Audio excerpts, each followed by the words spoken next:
So దీనికి నేను కూడా 10th ఇంటర్ కంప్లీట్ అయ్యాయి. సో 1 ఇయర్ గ్యాప్ వచ్చింది 2008లో. అప్పుడు 2008లో గ్యాప్ వచ్చిన తర్వాత విద్యా వాలంటీర్గా వర్క్ చేశాను తాళ్ళరామడుగులో. అయితే మా పేరెంట్స్ ఏమన్నారంటే, మీరు ఎక్కువ చదువుకుంటే ఎక్కువ చదువుకున్న అబ్బాయిని తీసుకురావాలి, సో చదవడం ఆపేయండి అని చెప్పడం జరిగింది.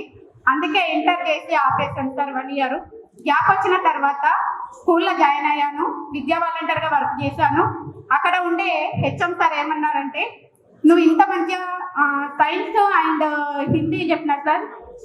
7 ఇయర్స్ వర్క్ చేశాను 10th క్లాస్ దాకా.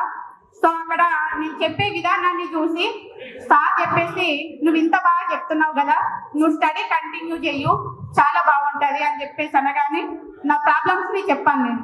అంటే చదువుకోలేని పరిస్థితి, మరి చదువుకుంటే ఇట్లా ఇంట్లో ఇలా అంటున్నారు, సో ఇలాంటి సిచ్యువేషన్లో నేను చదువుకుంటే బాగుండదు అని చెప్పేసి సార్తో మాట్లాడడం జరిగింది.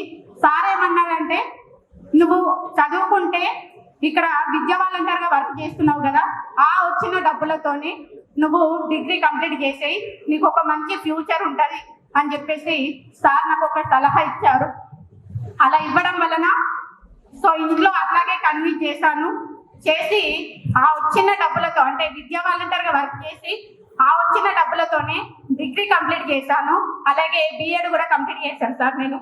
సో కంప్లీట్ అయిపోయి 7 ఇయర్స్ తాళ్ళరామడుగులో 10th క్లాస్ దాకా మేము టీచింగ్ చేస్తాము. సాయిలత మేడం, నేను ఇద్దరం కూడా.